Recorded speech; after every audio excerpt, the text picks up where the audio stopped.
Hi, everybody. It's day 3 of Story Time with Mr. Hallum, and I'm hoping you're enjoying this as much as I'm enjoying it. Uh, Again, today we're going to be doing another story. It's not one you've heard yet, but it will be kind of familiar to you, so you'll be okay. And we're still working on our SCAPE. Now,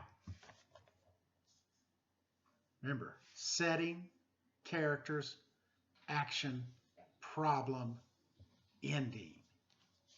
SCAPE. Setting, the when and where it takes place. Now, sometimes you may get the when and not the where, or you get the where but not the when. It's okay. You may not get it both ways. Characters, the who or what the story is about. Action, what, I can't read it because I said, what events happened. Problem, the main issue or the conflict in the story. And the ending is the way they resolve the main issue or conflict in the story. Okay? So just remember you're still looking on that. Next week we'll move on to some different stories. We'll figure out something. All right. So tonight, it's nighttime. I'm recording tonight. We're going to read the story of Ruby Bridges. Now, you're familiar with the other Ruby Bridges. This is a different story. The other one was Ruby Bridges, My Story. This is The Story of Ruby Bridges by Robert Coles, illustrated by George Ford.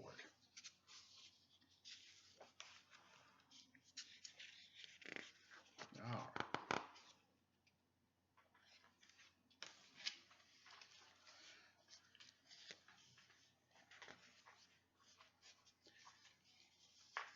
Ruby Bridges was born in a small cabin near Tylertown, Mississippi. We were very poor, very, very poor, Ruby said. My daddy worked picking crops. We just barely got by. Then there were times when we didn't have much to eat. The people who owned the land were bringing in machines to pick the crops, so my daddy lost his job, and that's when we had to move. I remember us leaving. I was 4, I think.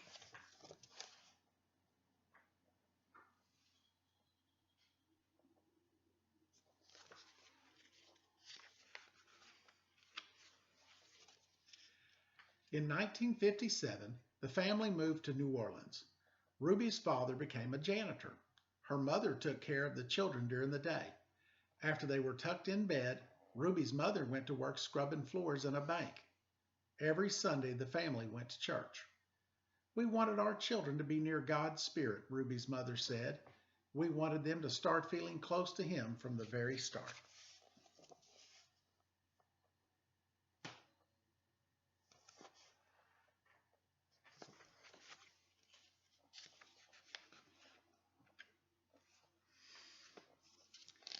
At that time, black children and white children went to separate schools in New Orleans. The black children were not able to receive the same education as the white children. It wasn't fair, and it was against the nation's laws. In 1960, a judge ordered 4 black girls to go to 2 white elementary schools. 3 of the girls were sent to McDonough 19. 6-year-old Ruby Bridges was sent to 1st grade in the William France Elementary School.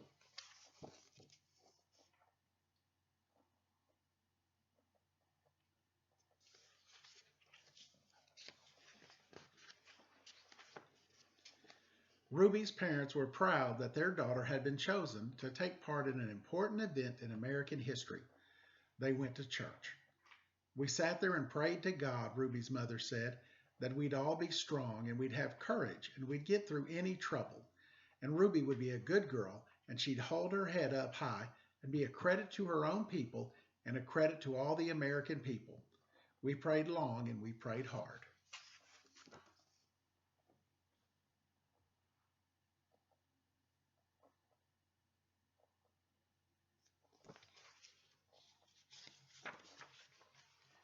On Ruby's first day, a large crowd of angry white people gathered outside of the France Elementary School.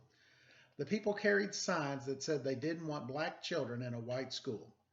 People called Ruby names. Some wanted to hurt her. The city and state police did not help Ruby.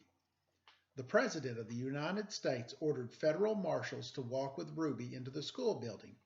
The marshals carried guns.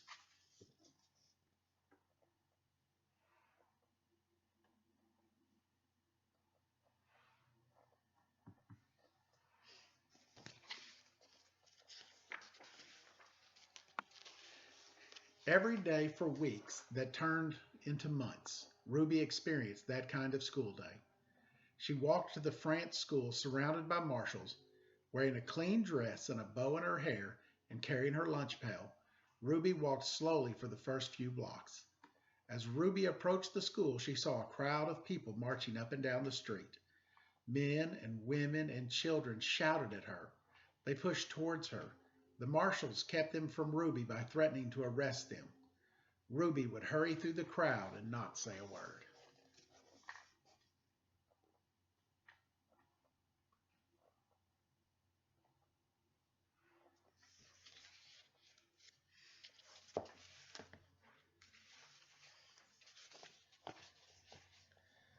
The white people in the neighborhood would not send their children to school. When Ruby got inside the building, she was all alone except for her teacher, Mrs. Henry. There were no other children to keep Ruby company, to play with and learn with, to eat lunch with. But every day, Ruby went into the classroom with a big smile on her face, ready to get down to the business of learning. She was polite and worked well at her desk, Miss Henry said. She enjoyed her time there. She didn't seem nervous or anxious or irritable or scared. She seemed as normal and relaxed as any child I've ever taught. So Ruby began learning how to read and write in an empty classroom in an empty building.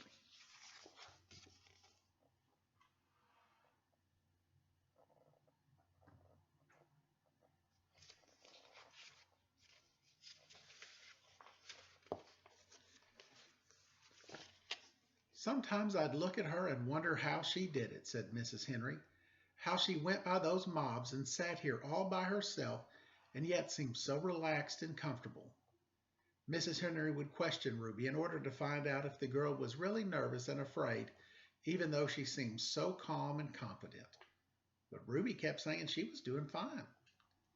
The teacher decided to wait and see if Ruby would keep on being so relaxed and hopeful, or if she would gradually begin to wear down, or even decide that she no longer wanted to go to school.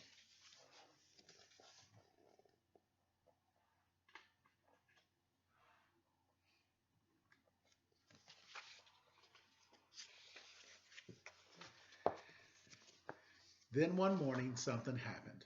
Mrs. Henry stood by a window in her classroom as she usually did, watching Ruby walk towards the school. Suddenly, Ruby stopped, right in front of the mob of howling and screaming people. She stood there facing all those men and women. She seemed to be talking to them.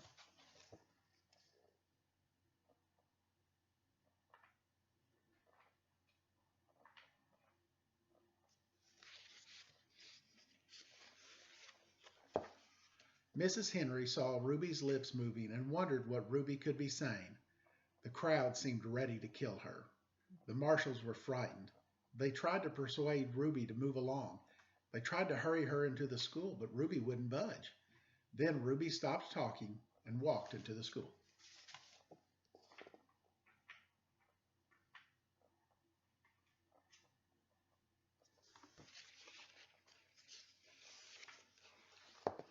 When she went into the classroom, Mrs. Henry asked her what happened. Mrs. Henry told Ruby that she'd been watching and that she was surprised when Ruby stopped and talked with the people in the mob. Ruby became irritated. I didn't stop and talk with him, she said. Ruby, I saw you talking, Mrs. Henry said. I saw your lips moving. I wasn't talking, said Ruby. I was praying. I was praying for them.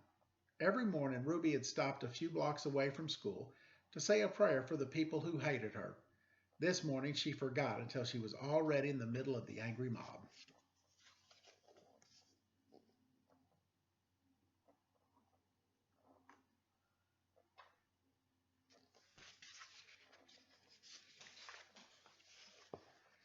When school was over for the day, Ruby hurried through the mob as usual. After she walked a few blocks and the crowd was behind her, Ruby said the prayer she repeated twice a day, before and after school. Please, God, try to forgive those people because even if they say those bad things, they don't know what they're doing. So you could forgive them, just like you did those folks a long time ago when they said terrible things about you.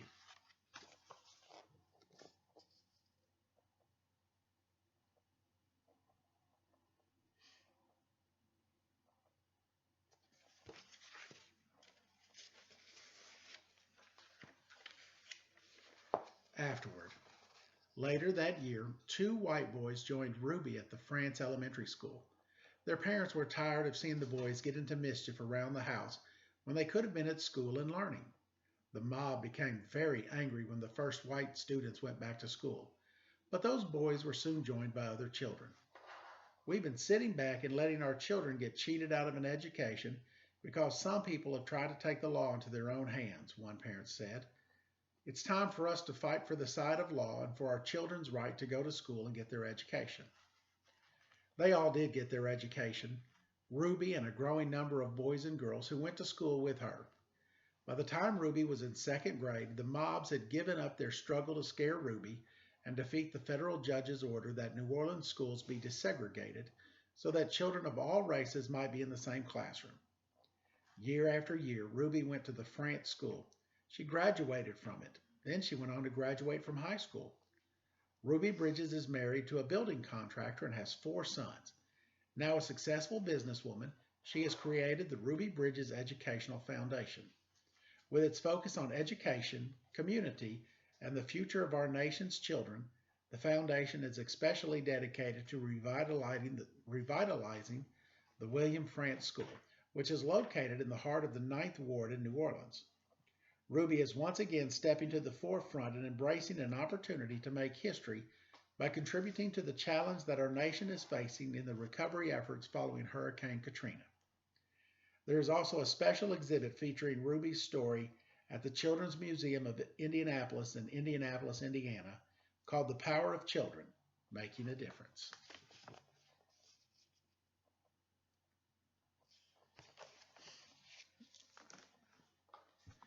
What a sweet story. It's just impressive that a child could be treated as poorly as she was and still pray for other people. In this time that we're dealing with, it's kind of hard. I know there are parents home with kids, and your mom's looking at you thinking, when do you get to go back to school? When does Mr. Hallum get to take care of this? And I don't know the answer to that question, but just know we love you, and we're glad to do this, and I'll be doing this even if we go back to school. I'm enjoying it so much. So, guys, thank you, and today was Thursday. Tune in tomorrow for Funny Friday with PHs, and we'll do a funny story on that day, okay? Thanks, and you guys have a great rest of the day. Don't forget, send in your SCAPE and send that to my dojo. All right, bye.